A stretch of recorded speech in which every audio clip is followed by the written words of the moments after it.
స్థాయిలో చేసినోడు ఇవాళ మామూలు ఎమ్మెల్యేకి వెళ్ళి కూర్చోవాలి. కానీ వాళ్ళకి ఆ ఫీలింగ్ రానియదు పార్టీ. ఏ పదవి ఉన్నా సరే అది చాలా గొప్ప పదవి అనేటటువంటి సైకలాజికల్గా సిద్ధం చేస్తారు. దేవినేని ఉమ ఏకంగా మంత్రిగా, క్యాబినెట్ మంత్రిగా చేశాడు, ఒక వెలుగు వెలిగాడు. ఇప్పుడు కనీసం ఎమ్మెల్యే పదవి కూడా లేదు, కానీ పార్టీ కోసమే కష్టపడతాడు, పార్టీ అంటేనే తపన పడతాడు.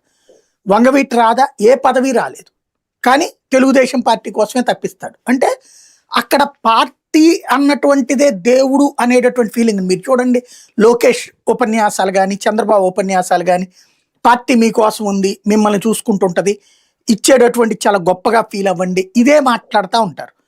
వైసీపీలో అట్లాంటి మోటివేషన్ లేదు వాళ్ళ నాయకులకు కానీ వాళ్ళకి కానీ.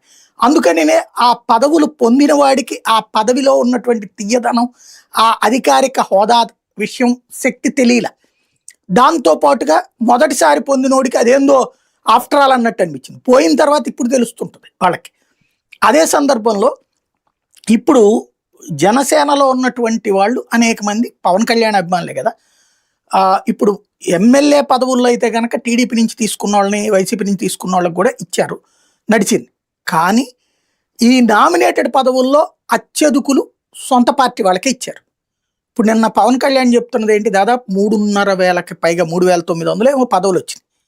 ఇది పొత్తు వల్లనే సాధ్యమైంది కదా, ఆయన విడిగానే పోటీ చేస్తుంటే సాధ్యమయ్యేది కాదు కదా అన్నది సైకలాజికల్ ప్రిపేర్ చేస్తున్నారు వాళ్ళు.